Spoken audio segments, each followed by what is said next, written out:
Hi, Shapiro. Howdy. I understand that you don't believe in the rape epidemic, and you're trying to prove a point, and I totally understand that, but I believe your facts are misleading.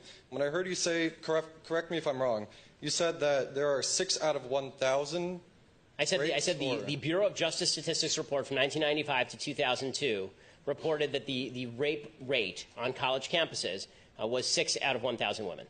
Okay, and from those statistics, which I've seen them before, they're from reported actual crimes, right? Yes. Is that what it is? Yes. Yes.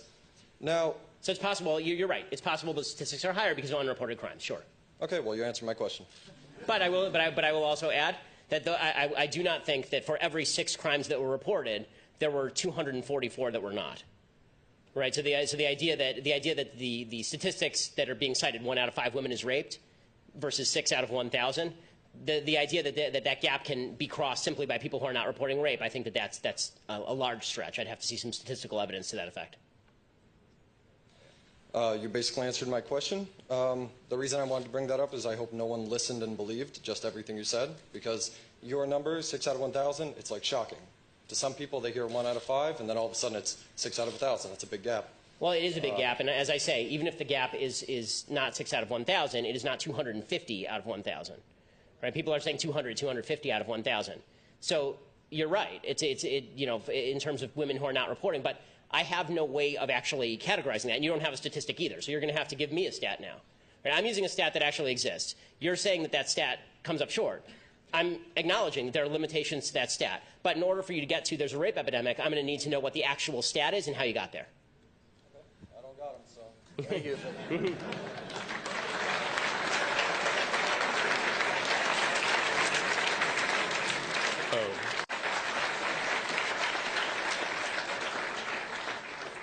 Good evening, Ben. My name is Quinn.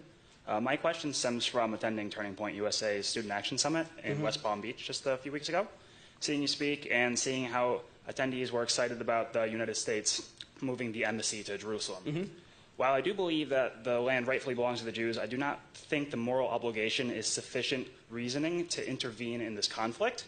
As libertarians, non-interventionism is a key tenet of the philosophy. Why should we continue funding anything in the Middle East, even Israel, given our track record?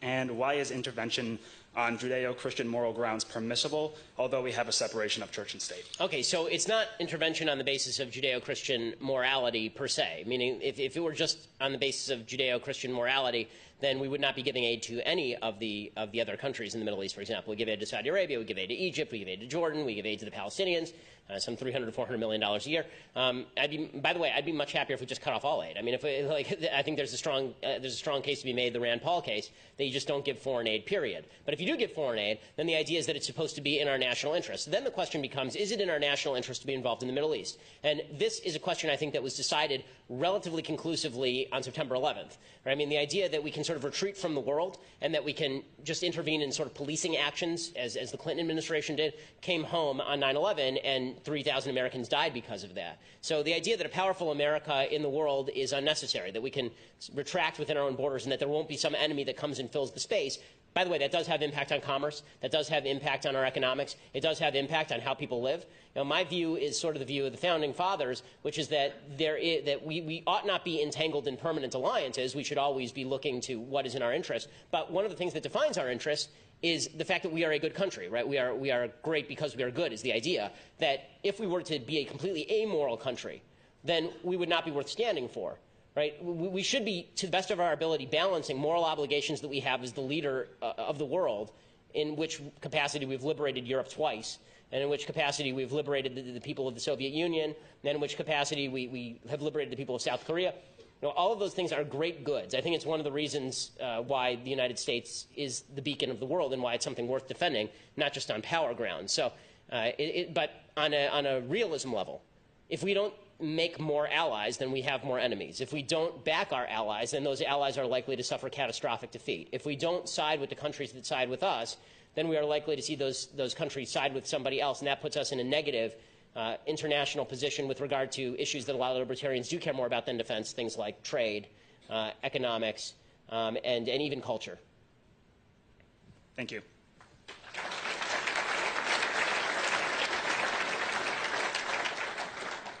Hi, I'm Connor.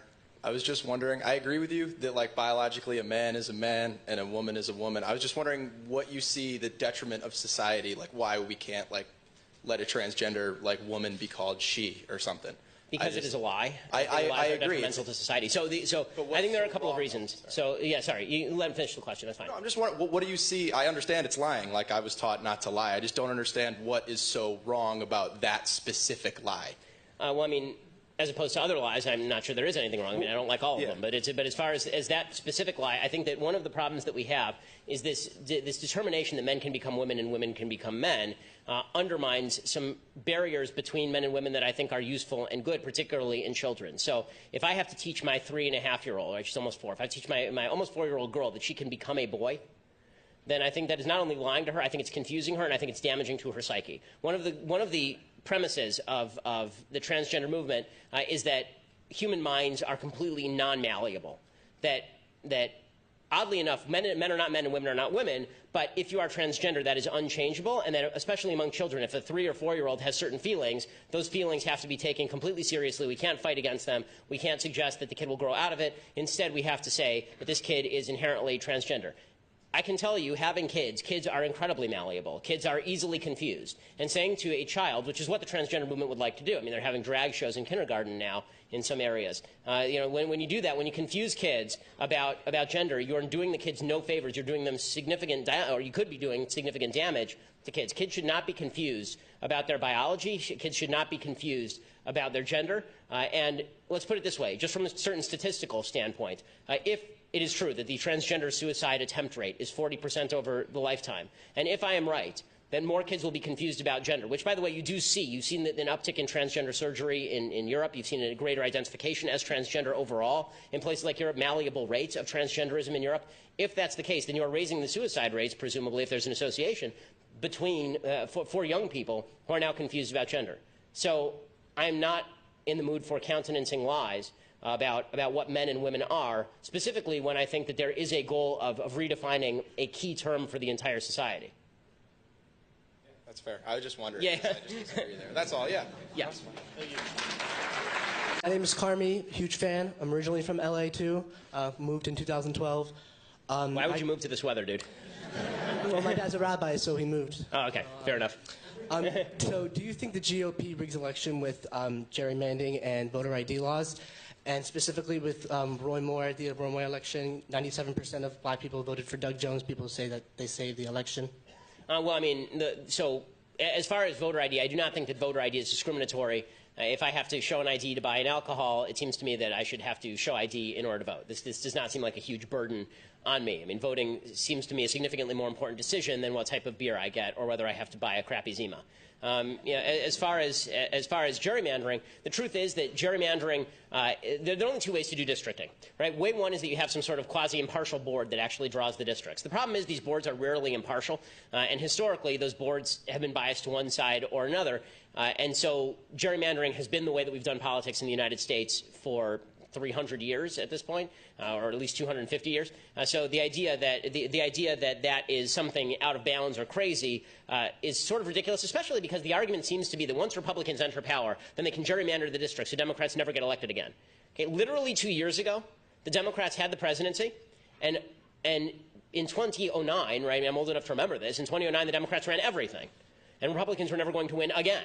And then Republicans won the House and they won the Senate. Now it probably looks like Republicans may lose the House, despite the gerrymandering. And then, you know what'll happen? The Democrats will gerrymander it right back, right? This is what happens in state legislatures all around the country. So the idea that it's some sort of grave thing that we have to be deeply concerned about, I don't see the evidence that it's super grave. I'm open to the idea there's a better solution than gerrymandering. I'm just not sure that the solutions that have been proposed, these sort of bipartisan boards, that those are necessarily the proper solutions. Thank you very much. And may I also take a selfie with you, possibly? Oh, well, I don't think the other guy got to, so that's kind of unfair. But we'll see if afterward we can do some selfies.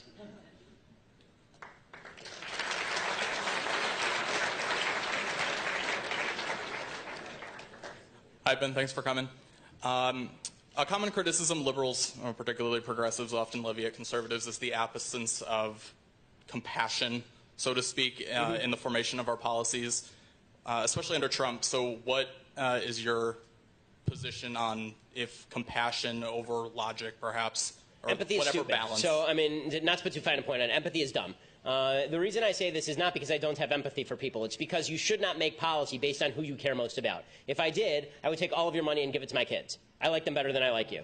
Right? The fact is that, I mean, there's an entire book on empathy that's specifically about why empathy in policy is a problem. Sympathy is fine. Right? Having sympathy for people is good. Having empathy for people is not great. The distinction being, if you have sympathy, you feel bad for someone. If you have empathy, you put yourself in the shoes of that person. But by doing so, you are now not in the shoes of everybody else. The best policy that can be made is the policy that is about the data and the number of people who are affected, because you can always find the person who's the most victimized and then make policy around that person, as opposed to trying to create policy that affects the most people in the most beneficial ways. So, I mean, it's great to be empathetic. I don't see empathy as much of a moral value as some other people do. I don't think feelings are in and of themselves moral values. I think behavior is moral much more than feelings. Maybe this is my Judaic background, but Judaism is much more an acts-based religion than a grace-based religion, meaning that in my religious viewpoint, I think that God cares much more about what you do than how you feel about it. I think politically speaking, some of the worst things that have ever happened were based on good intentions. And so, trying to formulate policy that is the best without violating people's rights is a better way of doing policy than saying, I empathize with this group of people or this particular person, and therefore I'm going to shift policy to meet them there.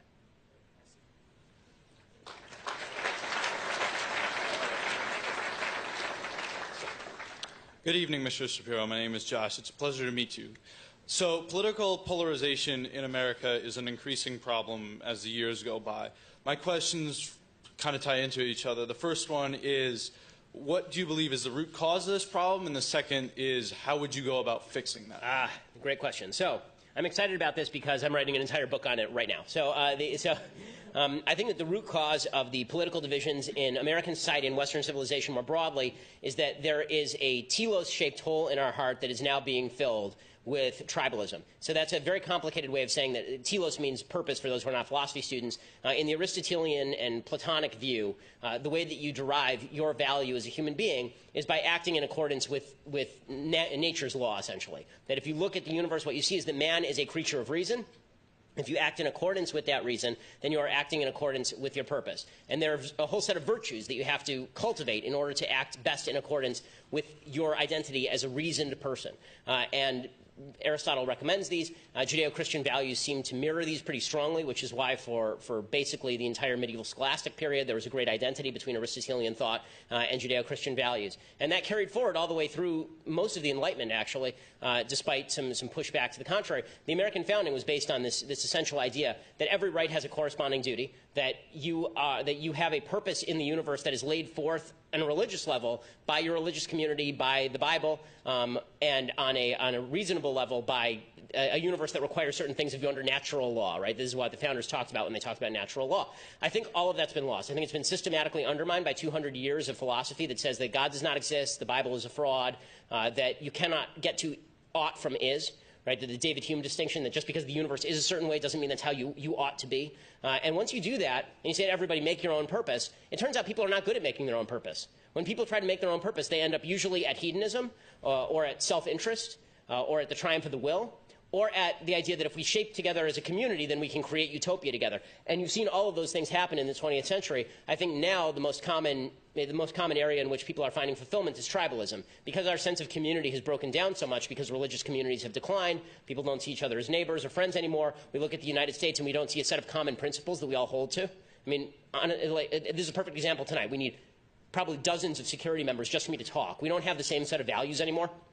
Because of that, people are filling that hole with tribalism. They're filling that hole with, okay, there's a bunch of people who look like me, and therefore those are my people, and I'll stand up for their interests. And you see this, I think, to a certain extent in the Black Lives Matter movement. I think you certainly see it in the alt-right movement. And all of these tribal movements are deeply disturbing and cut against the grain of Western thought, which has been moving toward individuality and universalism simultaneously for the past several thousand years, and is now moving, I think, in a completely sideways direction, thanks to the undermining of these key concepts. Purpose, individual purpose, the capacity of individuals to take control of their lives, communal purpose, and the capacity of a community to set boundaries around individual behavior so far it doesn't hurt other people, and also to ensure people's freedom.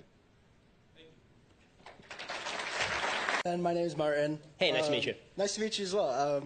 I'm not really a fan, but I like thank you hearing for you showing talk. up. You know what? Thank you for showing up specifically because you're not a fan. Right, Thank I like you. hearing you talk. So one of my questions is, you talk about this culture between black and black violence. What is your solution then to that? Don't commit crimes. I mean, I feel like there's a bigger issue. I mean, my broader solution really is that these communities require more police, not less. There's a woman named Jane Levy who writes for the LA Times. She's actually on the left. And she wrote an entire book about how a lot of the disparities in crime, particularly in black communities, were due to racism, but not in the way that we think of racism, like white cops going in and beating people up in black neighborhoods, but because white people basically said to black neighborhoods, take care of yourself.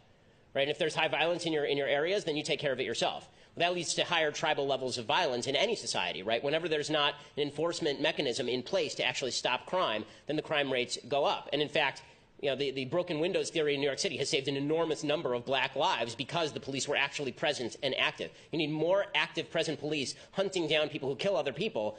That's part of the problem. Part of the problem is that you actually need fathers who stick around. This is true in white communities and black communities. One of the great tragedies of the last 4 decades in the United States is that the single motherhood rate has risen not just in the black community from 20% in 1960 to over 70% now, but in 5% in the white community to over 40% now. That's a huge jump in both communities. Young men particularly do need a male influence there to curb them. As a man who was once young, I can attest to this. So I think that that's another aspect. And obviously, once you actually lower the crime rate, then you're going to get more economic growth. This is what's happened in particular areas of New York, where once the police were actually able to go in and shut down crime in particular areas, then suddenly businesses could come back in. They weren't afraid of being robbed. And suddenly people were willing to live in those areas who weren't willing to live before. This is gentrification, and gentrification is a good thing. Right? The left has opposed gentrification by suggesting that, oh, it's people throwing people out of their historic homes and all this nonsense. The fact is that if the quality of life in an area gets better, not worse, that seems to me an undeniable good. Right? So if the area gets better, that's gentrification. If the area stays crappy, it's ghettoization. I mean, there has to be some solution. You can't just claim that when things get better, that's racism, and when things get worse, that's racism also. Right, so the reason that New York City has gotten better is because of increased policing. So increased policing, a cultural focus on fathers staying in the home and mothers not bearing children out of wedlock, and an individual commitment not to commit crimes.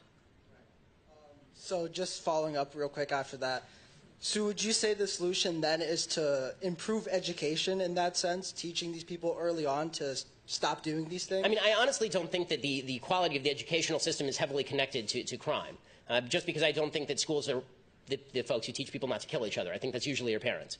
So I think that the quality of schools is more a reflection of the poverty of neighborhoods than it is the cause of crime rates in neighborhoods. I think it's more of an effect than a cause, in other words. Thanks so much.